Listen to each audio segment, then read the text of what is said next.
सभी का स्वागत है हमारे YouTube चैनल पर। आज हम क्लास 7 की प्रश्नावली 1.1 को हल करेंगे, जिसमें हमें दिया गया सवाल नंबर 1।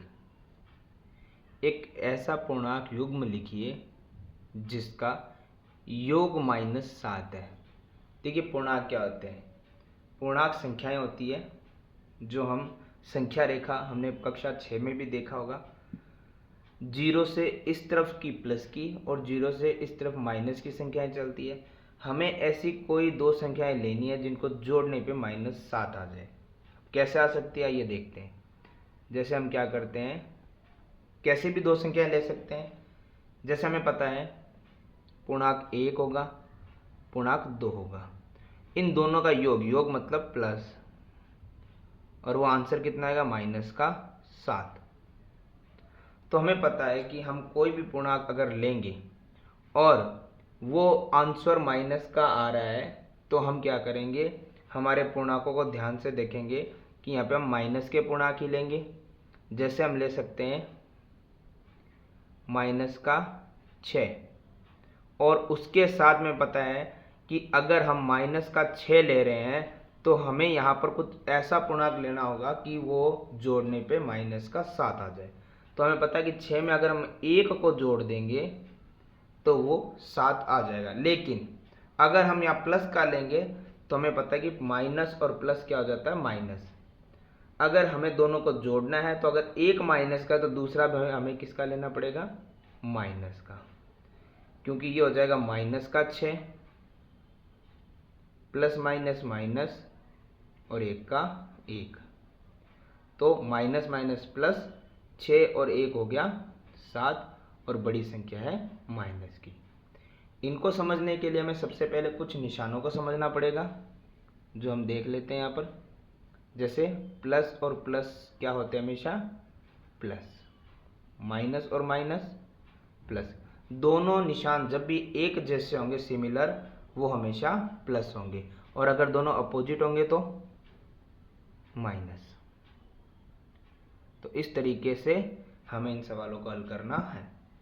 और इन संख्याओं की जगह आप बाकी संख्या भी ले सकते हैं। अगर आप 5 लेते हैं तो 5 और यहाँ पे 2 होगा तो माइनस माइनस प्लस, 5 और 2 7 हो जाएगा। 4 और 3 भी ले सकते हैं। इस तरीके से हम संख्याओं को बदल भी सकते हैं। उत्तर हमें यही प्राप्त करना है। जैसे आगे आ रहा है हमारा सवाल नंबर पहले का ही बी। हमें दिया गया यहाँ पर अंतर -10 है। तो हमें क्या करना है, यहाँ पे दो संख्याएं प्राप्त करनी है सबसे पहले, और उनका अंतर होता है घटाओ। कितना आ रहा है वो, -10। जब योग बोला तो हमने प्लस किया, जब अंतर बोला है तो हम माइनस करेंगे। अब हमें दो संख्याएं चाहिए यहाँ पर, और दोनों को घटाने पे -10 आना चाहिए। तो देखिए, यदि हम दोनों संख्याएं प्लस की लेंगे, क्योंकि घटाओ अंतर तो पहले से आ ही रहा है, तब भी हमारी संख्या माइनस में उत्तर आ सकता है। हम माइनस की संख्या लेते हैं तो भी हमारा माइनस का उत्तर आ सकता है। लेकिन कैसे, अगर हम दोनों संख्याएं प्लस की ले रहे हैं तो एक संख्या तो ऑटोमेटिक माइनस हो जाएगी, तो हमें उस संख्या को बड़ा लेना होगा, तभी वो संख्या आ पाएगी। चलिए समझ लेते हैं कैसे। अगर हम दोनों प्लस की संख्या लेते हैं तो भी माइनस का उत्तर आ सकता है, क्योंकि अंतर माइनस में दिया हुआ है। तो हम क्या करते हैं, माइनस वाली संख्या को बड़ा रख देते हैं। जैसे कि हम यहाँ पे लिख देते हैं 15। अब 15 में से कुछ घटाने पे 10 आएगा ना, तो 15 में से क्या घटाएं कि 10 आए, 5 घटाने पे आएगा। तो ये माइनस तो दिया हुआ था, हमने दोनों प्लस की संख्या रख दी। तो अब यहाँ पे क्या होगा कि 15 में से 5 माइनस होगा तो 10 आएगा, और बड़ी संख्या आएगी, किसका निशान है, माइनस का। अगर हम चाहें तो यहाँ संख्याएं बदल सकते हैं। हम 10 और 0 भी रख सकते हैं तो भी -10 आएगा। अगर हम यहाँ पे माइनस की संख्या रखना चाहें तो भी रख सकते हैं। हमें संख्याएं कुछ भी रख सकते हैं, बस हमें ध्यान रखना है कि प्लस और माइनस करने पे हमें वो उत्तर प्राप्त हो जो हमें दिया गया है। जैसे हमें यहाँ अंतर दिया गया था, हमने संख्याओं को रखा। अब ये प्लस और माइनस माइनस होगा, और 15 में से 5 जाएगा तो 10 बचेगा, और बड़ी संख्या के आगे माइनस का निशान है। इसी प्रकार इसी का सी नंबर क्वेश्चन है। योग हमें प्राप्त करना है, कितना है, 0 है। यानी कि हमें दो संख्याएं ऐसी प्राप्त करनी है जिनका योग क्या हो 0। जैसे हम यहाँ लिख देते हैं, दोनों पूर्णांक हमें पता नहीं है लेकिन दोनों का योग कितना आना चाहिए 0। अब हमें पता है कि कोई भी दो संख्याओं को अगर आप जोड़ोगे तो 0 तो आएगा नहीं, वो तभी आएगा जब आप 0 में 0 को प्लस करोगे। अगर हमें कोई संख्या लेनी है जिनको जोड़ने पे 0 आ जाए तो दोनों में से एक संख्या माइनस के में लेनी ही पड़ेगी। कैसे? जैसे मान लीजिए हमने लिखा 5, हमें योग करना, 5 में कुछ भी जोड़ेंगे तो 0 नहीं आएगा, लेकिन अगर हम माइनस की संख्या लिख देंगे तो वो क्या होगी 5 का 5 प्लस माइनस माइनस 5, और उसमें से वो सेम संख्या जब घटेगी तो हमेशा 0 ही प्राप्त होगा। या हम 6 6 7 7 कुछ भी ले सकते हैं। ये माइनस यहाँ की जगह हम यहाँ भी ले सकते हैं। एक संख्या माइनस की लेनी है क्योंकि यहाँ माइनस का 5 होगा तो ये प्लस का 5 हो जाएगा और माइनस प्लस क्या होगा माइनस। तो इस तरीके से हमारा सवाल नंबर 1 होता है समाप्त।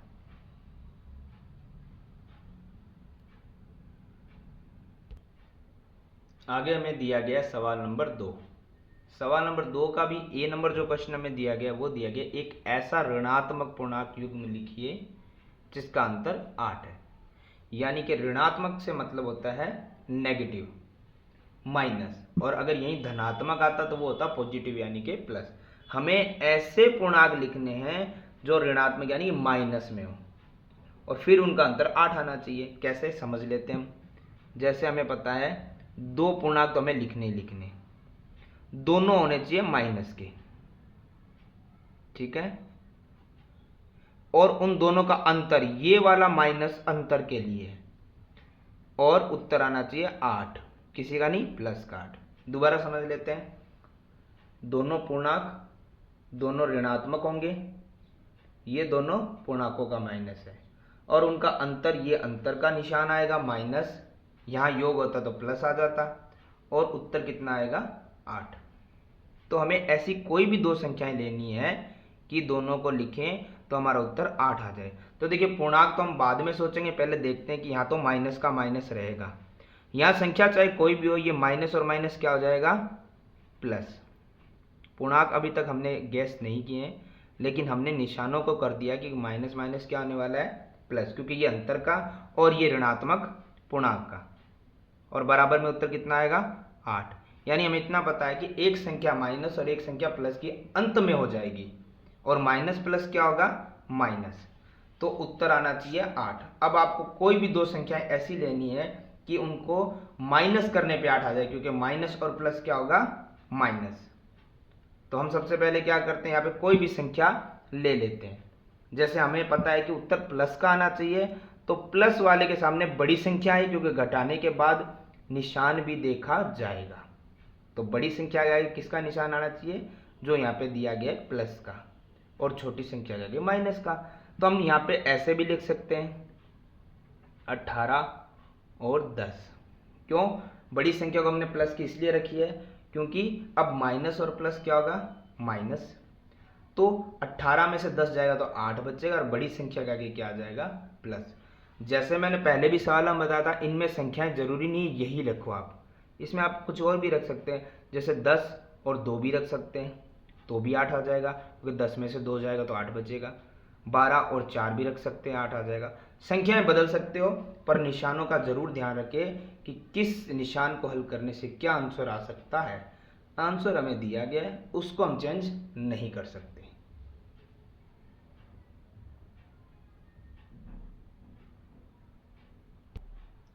आगे हमें दिया गया सवाल नंबर 2 का ही बी नंबर जो क्वेश्चन दिया गया है वो दिया गया है।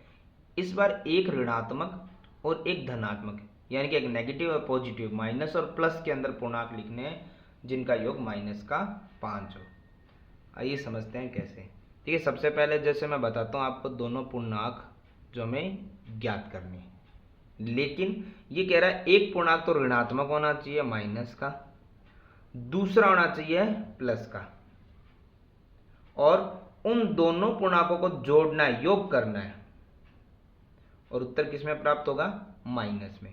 तो जैसे पिछले सवाल में मैंने बताया था उत्तर कुछ भी प्राप्त हो, हमें पता है कि माइनस और प्लस माइनस ही होने वाला है, तो हमेशा ध्यान रखो कि जो भी उत्तर आपको प्राप्त हो रहा है, चाहे वो प्लस का हो चाहे माइनस का हो, अगर प्लस का प्राप्त हुआ है तो बड़ी संख्या प्लस के आगे रहेगी, और माइनस का प्राप्त हुआ है तो बड़ी संख्या माइनस के आगे रहेगी।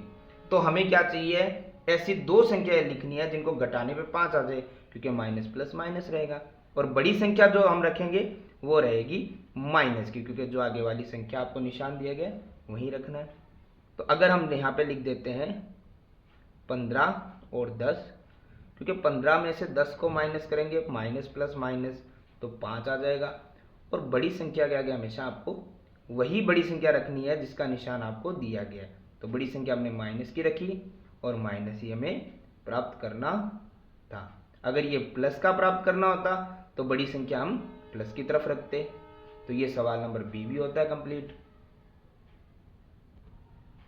सवाल नंबर सी, हमें यहां पर दिया गया है कि इस बार एक ऋणात्मक पूर्णांक और एक धनात्मक पूर्णांक हमें लिखना है जिसका अंतर माइनस का 3 है।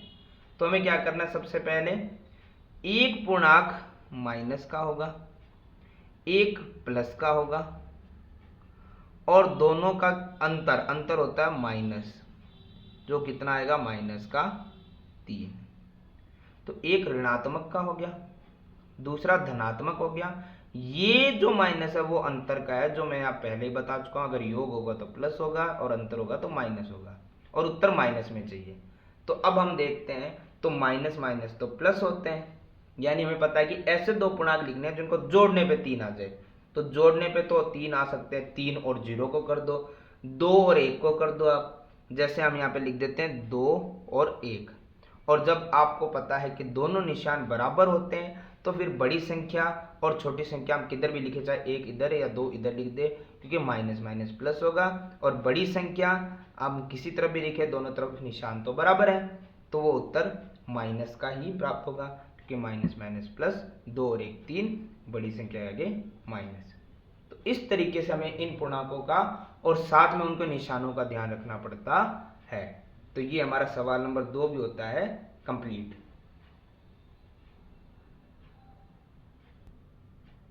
आगे सवाल नंबर 3। सवाल नंबर 3 में हमें दिया गया है, किसी प्रश्नोत्तरी के 3 उत्तरोत्तर चक्रों में टीम ए द्वारा प्राप्त किए गए अंक हैं माइनस का 40, 10 और 0, और इसी प्रकार टीम बी द्वारा भी प्राप्त किए गए अंक है 10, 0 और माइनस के 40।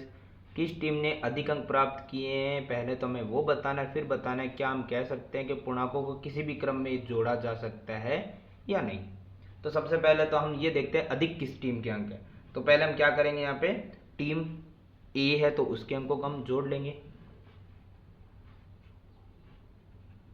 जैसे हमने लिया टीम ए के अंक, टीम ए के अंक का योग करने से पहले हम देख लेते हैं कि उन्होंने कितने कितने अंक प्राप्त किए। पहली बार उन्हें मिले थे -40, दूसरी बार उन्हें मिले थे 10, और तीसरी बार उन्हें मिले थे 0, और तीनों ही अंकों को हमें क्या करना है, जोड़ना है। ये हमें दिया गया है कि सबसे पहले हमें किस टीम के अधिक अंक है, इसके लिए हमें इनको जोड़ना है। तो देखते हैं हम जोड़कर, माइनस और प्लस, जो मैंने पहले ही बताया था, निशानों का हमें बहुत ध्यान देना है। माइनस और प्लस क्या होता है, माइनस, माइनस और प्लस माइनस हो गया, तो 40 में से 10 माइनस करेंगे तो कितना बचेगा, 30, और बड़ी संख्या यहाँ किसकी है, माइनस की।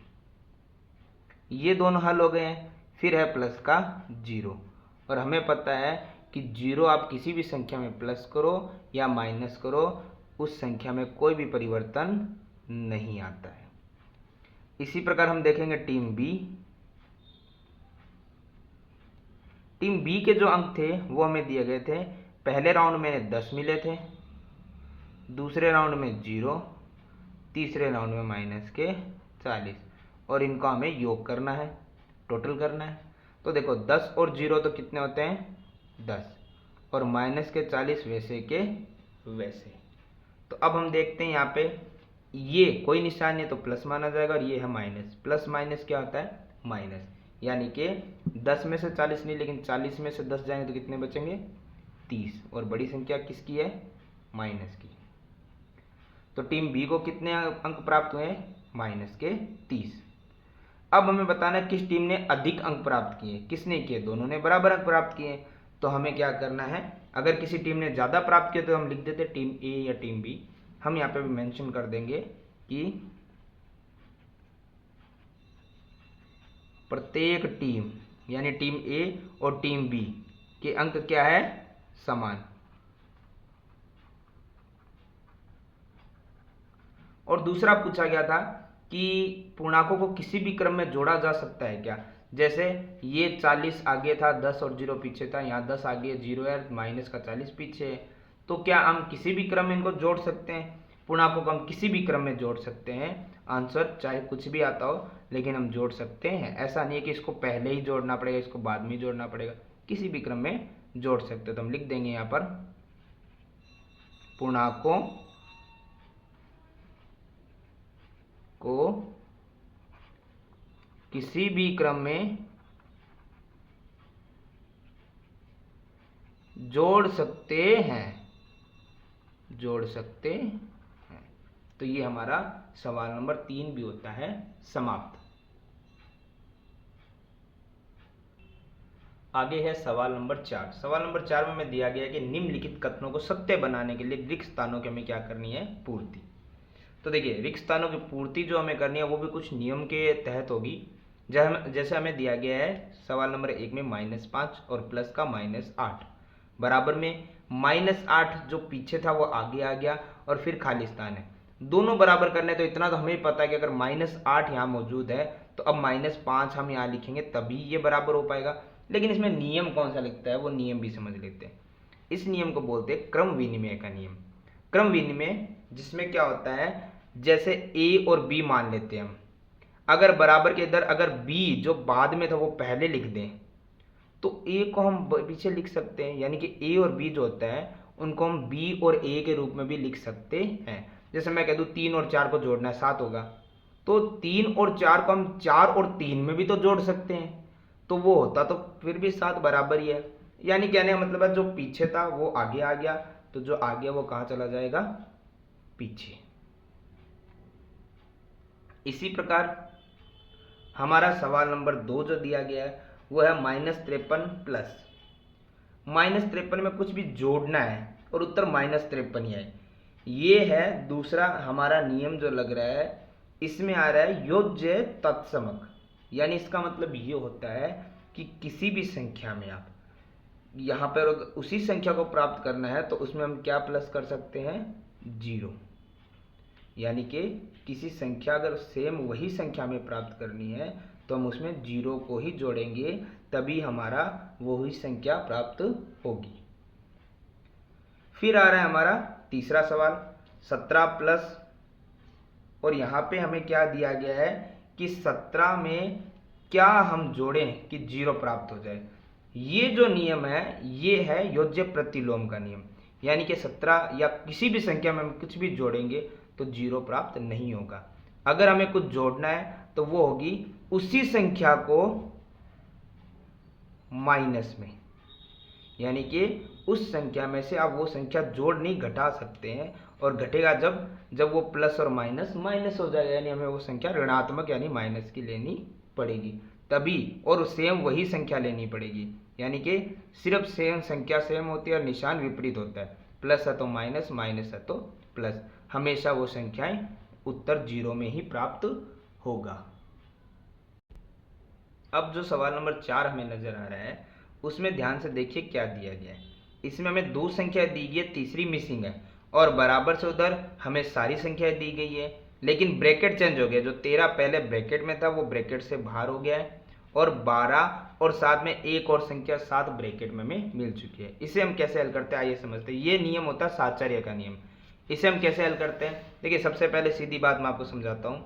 अगर मान लीजिए आपके पास 1 है, 2 है और 3 है, अगर हम इनको ऐसे करें, उनको जोड़ना है हमें, और पहली 2 संख्याओं को हम जोड़ लेते हैं और आखिरी को बाद में जोड़ें, जैसे कि 1 और 2 3, और ये 3 बाद में जुड़ेगा तो उत्तर आएगा 6। मान लीजिए अगर इसको हम ऐसे ना जोड़ के ऐसे जोड़े कि 1 2 और 3 ही है, लेकिन इस बार हम पीछे वाली संख्या को जोड़ेंगे ब्रैकेट से एक साथ, ये बाद में प्लस करेंगे, तो ये एक वैसे का वैसे आ जाएगा, और 2 और 3 5, और उत्तर तो आएगा 6। यानी उत्तर तो बराबर ही आने वाला है। तो ब्रैकेट चाहे आगे वाली संख्या में लगा के आप बाद में इसको प्लस कर लो या पीछे वाली संख्या में लगा के पहले वाली को बाद में प्लस कर लो, उत्तर बराबर ही आने वाला आता है। ये होता है सातचर्या का नियम। यानी कि ब्रैकेट आप चाहे आगे वाली संख्या में लगा लो या पीछे वाली संख्या में, अगर संख्याएं वही समान है तो उत्तर समान ही आने वाला है। देखो 13 का 13 चाहे ब्रैकेट के बाहर हो चाहे ब्रैकेट में हो, माइनस का 12 है तो अब क्या आएगा हमारे पास माइनस का 7। इसी नियम के अनुरूप ही पांचवा सवाल हमें दिया गया है कि ब्रैकेट में -4 ये अलग है ब्रैकेट से और ये ब्रैकेट के साथ आ गया, तो पहले ब्रैकेट आ जाए या बाद में ब्रैकेट आ जाए कोई फर्क नहीं पड़ने वाला है। तो -4 है, 15 है, तो अब -3 यहाँ पे क्या आ जाएगा -3। जैसे इस सवाल में ब्रैकेट बाद में दे दिया, इसमें ब्रैकेट पहले दे दिया, यहाँ पहली वाली संख्या को अलग छोड़ा गया या अंत वाली संख्याओं को, तो ये नियम लगेगा सातचर्या का नियम। तो इस तरीके से हमारा सवाल नंबर 4 और प्रश्नावली 1.1 होती है कंप्लीट।